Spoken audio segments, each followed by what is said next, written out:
Hello there and welcome back to Building with the Boys. Said I wasn't going to do this, but I can resist everything except temptation. We got Disney Doll's House number 3, which we bought in the shops. Now, I got to let the subscription catch up, so I got to stop doing this, but couldn't resist. I saw it, want it, bought it. So we are going to build number 3 this week, and then this will be it until the subscription turns up. Now, for 2 reasons. 1, I can't keep buying duplicates. And 2, I want to be able to build along with you, so I don't want to be flying ahead of you, and I'm sure a lot of you are waiting for your deliveries to turn up at this point, and I want to be alongside you. So this will be the last one I'm doing until the subscription turns up. My first subscription has arrived. We received our cutting mat and the 1 and 2, which I've already built, so I've now got duplicates of those. But we've got number 3, and in this one we will be building Winnie the Pooh's mirror. We'll also be taking the parts from part 2, and building the frame that eventually our doors from part 1 will be sitting in. It's really rather lovely. So we're going to get into this. I've got some photos as well to show you at the end of something quite interesting. So stick around for that, because it gives us some ideas of some things we might want to add to our doll's house that aren't currently in it. But you'll see what I mean when we get there. Anyway, we're going to crack on with the build. We'll take a look at what's inside this month's, and then we'll go through it. This is everything we get in pack 3. We are going to make in Winnie the Pooh's mirror. We'll go a bit more into that in a bit. We have all these blue pieces here, including the glass. Now, we're not going to use any of this at all. This will be used next issue. So this will be used in issue 4. So we're going to put all that to the side. Something to take note of is in issue 3, you do get these 2 plastic pieces. Now, don't throw these away thinking they're packaging. They are going to have a use later on. So make sure you keep these as well. So let's have a look at the magazine and we'll see a little bit about Winnie the Pooh's mirror. So you can see here, this is the mirror we're going to be building, and it is the mirror that appeared in the original movie. Pooh can see his stitch in the split. And it appears throughout it. There's Tigger at the mirror. And I don't really go into the magazine too much, but I just think this beautifully illustrates that the everything in the house means something. You know, it's either branded or themed, or it's a replica of something from the movies. And that's exactly what this is. So, I mean, at first glance, it might just look like a blue mirror, but it's not. We know what this is now. We know this is Winnie the Pooh's mirror. And it is a replica of that. And it looks just like it. And it's those, again, it's those little touches that just make this something special. Here are all the components that we need to make Pooh's mirror. The one thing I'd be very conscious of is they appear to have only given us 2 pins, which is unusual for part where you normally get at least 1 spare. Now, it's advised that you put these pins in with tweezers. If you can put these in with your hand, put them with your hand. And the reason why I say that is if you squeeze too tight on a tweezer, these things are going to fire off. Honestly, like a tiddlywink, it will just shoot across the room and you ain't never going to find that pin. So avoid doing that. If you can put these in with your hand, put them with your hand. So we're going to take a look at this mirror, see how it goes together, and see what it looks like at the end. Okay. So to begin with, we're going to remove this film from the mirror. Now, it's a bit of a bugger to get started, but once you have, so you don't get fingerprints all over it, use your tweezers, get it up, and then off we go. And there's me. So there's your mirror. It's a very clear mirror as well, which is that's good. Sometimes these can be a bit murky, and sometimes they use like a mirrored tape, and that's not good. Okay, the next thing we're going to do is we're going to take this piece of frame, I'm going to apply some glue just along the edging. So we'll do that now, and then we're going to add the mirror. So we press the mirror into the back panel here, with glue along the lower channel and the upper, and then it should, there we go, hold. There we go. It's quite lovely, quite simple. Okay, the next thing we're going to do is we're going to install these posts to the edge, and we're going to do that using the pin. Now, the pin's not going to hold on its own, I would imagine, because the pin's going to go there through there smooth. It means that this is quite open and loose. I'll check it first, but if that isn't going to happen, we're going to glue the head. I've seen the actual Hachette video, and they advise gluing the head of the pin, and I can see that being a thing on the doors as well when we get to that. So I'll set this up, I'll get a pin in there, we'll take a look at how loose it is or isn't, and if needs be, we will add some glue to the tip of the pin. Okay, so I've inserted the pin into the post. Now I'm going to offer this to the actual mirror frame, and we'll see how tight or loose this actually is. It's loose. Yeah, it's loose. I can only feel it. There's no way that pin's going to stay in there on its own. But that's okay. That's okay. As I said, we will glue the head of this pin. I'll show you how to do that shortly. But we'll complete the other one as well. Let's see what this looks like.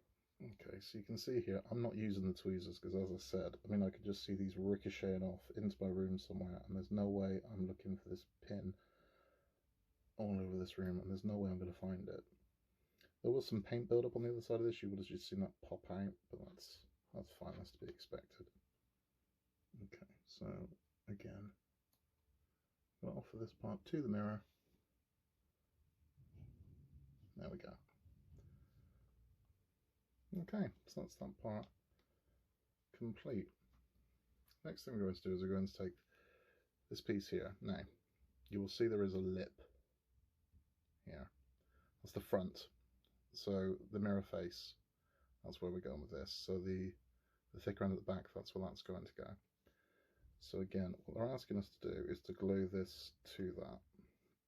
So we're going to apply a little touch of glue, just the insides of these. Using the cocktail stick method we talked about before. We're going to do that, see what it looks like after, and then all we have to do is apply the feet. Okay, so we've got the pins into our mirror. I've got smudges all over it and my grubby fingerprints. But that's it. So I have put just a touch of glue on the tips of these to hold them in place because they were never going to stay in place on their own. But there you go, it pivots quite nicely. Now we just have to put the feet on the mirror. So it's going to be a case of just a little glue inside there, attach the feet into the channels which you can see down here, and that should be it for the mirror. Now we see our mirror complete, Mickey checking himself out in it. Lovely little thing. Definitely needs polishing because my grubby hands have put fingerprints all over it. It's a shame you can't keep the protective film on until it's complete, to be honest with you. But it's a lovely thing.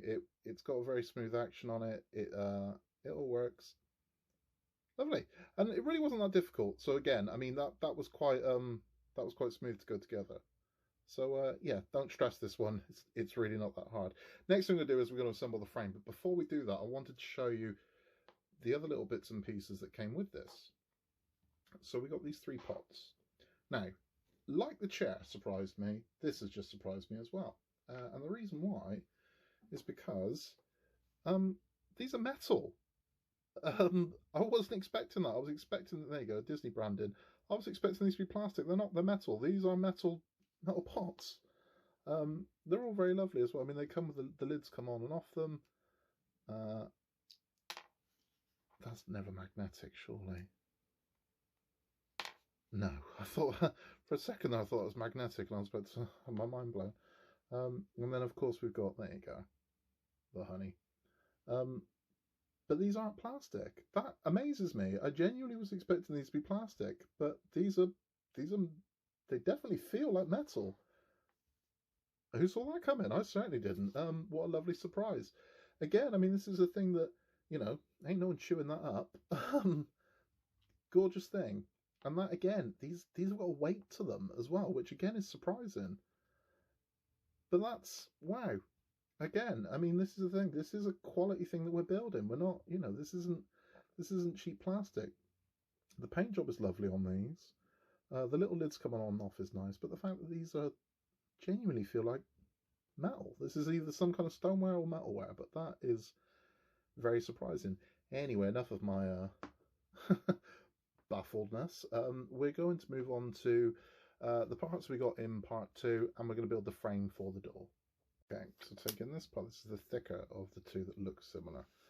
Making sure your holes there are facing the lower end. We're going to insert this into here. Now, it doesn't require us to use glue for the first one because I would imagine, yeah, it's incredibly tight. So it doesn't say to use glue, but I don't see why you couldn't or shouldn't, to be honest with you. I don't know if somebody just missed some instructions, but yeah, I don't know. You know what? We'll stick to the instructions. We'll do it their way first. And if I see any reason to apply glue to it, we definitely will. Definitely will. Right, so the next thing we're going to do is we're going to insert the other post into the other end. But it is asking us to use glue on that one, which is a little unusual. So I'm going to go over these instructions again, make sure this is all correct, because some of them don't seem right. I can't find anywhere it says to glue it, and it seems to be holding, so we'll leave it as it is. Anyway, what we're going to do now is we're going to take more of the vertical posts, and making sure that these channels match up, we are going to insert a tiny amount of glue, as you can see already the cocktail method of it, into there. This is going to slot down into there, and it should hold nicely. There we go. So then we have this. Now we're going to repeat the exact same process for the next two. So a little bit of glue into the channel, push them all down firm, and then we'll have a look at the end what we're left with. So that is now our 4 rods in place. Now the next thing we're going to do is install the bottom part. Now again, you're going to need this to match. So the more prominent part here is the part that's going to be facing. You can see what I'm talking about there. So you've got it's thinner at the back. There's a lip, so you're going to want that same lip to appear and the holes to match up. So again, the holes need to be present there so they match up. So when you eventually fit the doors, when they eventually fit the doors, everything's going to line up nicely. So again, what we're going to do is we're going to put a little glue into each of these channels and then slot this piece straight in. So there we have the bottom piece in. Now, not gluing this first post makes perfect sense, because if you need this to sort of wiggle up and line flush, it means that this one can move and give you some movement. So there you go, you got it nice and straight. So yeah, not gluing this one means that this one still moves and is loose. So when you need this to line, you've got this one that will give you some wiggle to line it up. You'll see exactly what I mean when you build this, but that's quite an ingenious way of doing it. The next thing we're going to do, and we're going to do this with glue, but I'll just show you the loosely fit of now, is we've got these little brackets here. They're going to go on there and there, and we'll have another one there. That's not where that one's going to go. Another one there. There are 4 thick ones and 2 thin ones. So the 4 thick ones are going to go on there, there, and there. And these 2 very thin ones are going to attach to the bottom there and to the bottom there. And that will be it assembled. So I'm going to glue all that, then we'll take a look at it. That's it. That's our complete frame. So our doors will be sitting in here eventually, just not yet. But our front doors will be going in here. We're going to have some windows that are going to go in here, and some paneling that's going to go in there. But there's our mirror, our little honey pots, and our frame. And that is issue 3 in the bag. Let's have a chat. So that's issue 3 complete. And again, it's just a joy. And it's not tough. So again, don't stress, don't worry. You might be building bits of wall now, but it's all fairly straightforward, as you've just seen. The mirror, if you have any issues with the pins, just a dab of glue on the heads of the pins, and honestly, you'll be fine. It's not complicated. You can do this. It's all right. The pins will hold. The frame will hold. You just let it dry, and it's a good thing. It's a gorgeous thing. This always makes you smile. The Disney Doll's House always. The only other one that does is the root mask. The root mask always makes me smile. If you saw yesterday's Ghostbuster Actor 1 video, very different Scott on that one. I'm kind of nervous and annoyed. Whereas the Disney Doll's House always makes me smile. It's very relaxing build. This it really is. There's something I wanted to show you, which I mentioned earlier. Now, if you go back to your issue 1 of Disney Dollhouse, it's mentioned in there that the dollhouse is based on a dollhouse that features in the lobby of the Tokyo Disney Hotel. Now, I don't know if you've ever seen the Tokyo Disney Hotel, but my God, it's like a palace. It's ridiculous. It's the sort of place where the moment we walk through the door, I tell my kids, don't touch anything, because it looks immaculate and expensive. Everywhere you look is extravagance. And they do indeed have a giant doll's house. And I've got some pictures of it I wanted to show you. So ours is based on this. Now, very loosely based. So I'll show you the profile of the house, and you can kind of see the similarity between ours and theirs. Theirs is taller, ours is wider.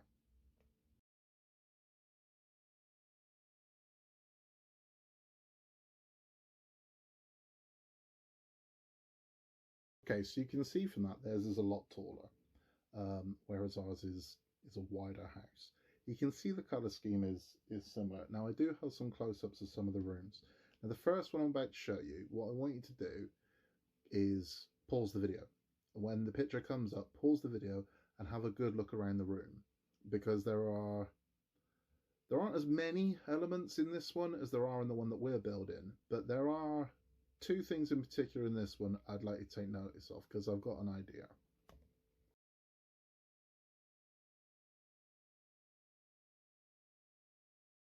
Did you spot them? So at the back on the sofa, and you can rewind this video back and see it, at the back on the sofa is Peter Pan's shadow, which he loses. That's the one that Wendy sews back on for him. We don't have that in ours, but I'm fairly sure a piece of black fabric and some precision cutting with a pair of craft scissors, you could make your own Peter Pan shadow for Peter Pan's children's room quite easily. The other one, I don't know if you saw it, is on the floor in this room, is the magic carpet from Aladdin. I want that. I want that rug. There's no reason we can't have that rug in our house. It would fit the theme. I've just got to figure out a way to get that exact image onto a piece of material. But I'm having that rug. 100% I'm having that rug. It just makes perfect sense. If you're going to put something in a doll's house, the rug from Aladdin, come on. So I'm definitely doing that. I've got some more pictures of the rooms. Now take a look at these, and then after, I'll tell you what I think, and maybe you agree, maybe you don't.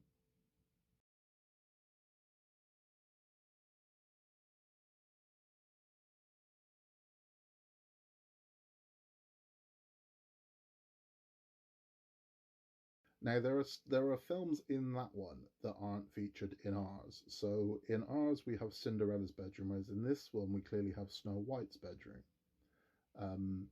There's a lot of pictures in this house that aren't in ours, which are scenes from the films. Not bothered about that.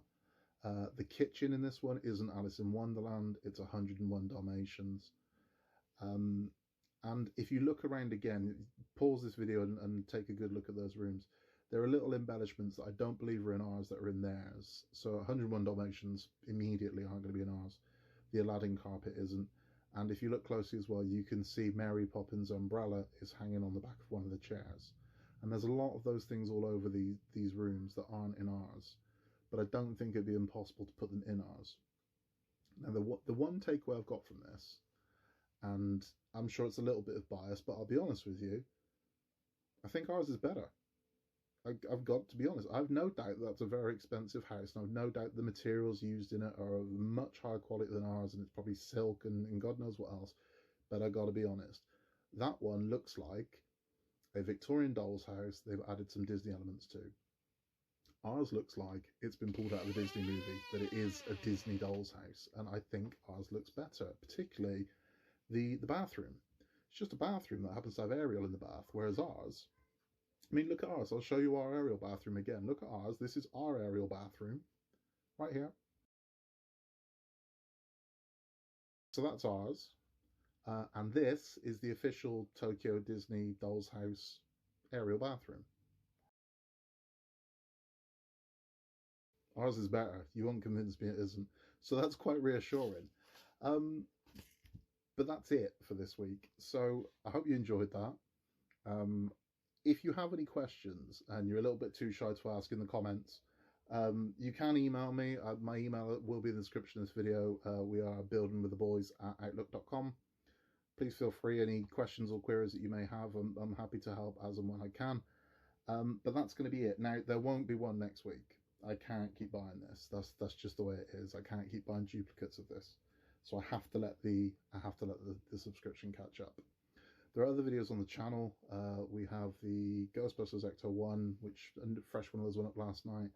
We have the Iron Man. We have the Titanic.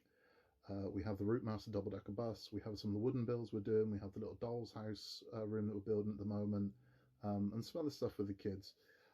It's really nice hearing from all of you. Thank you for your support. If you like the video, give us a like. If you're enjoying this, hit the subscribe button, and you can see all the builds we've done to date.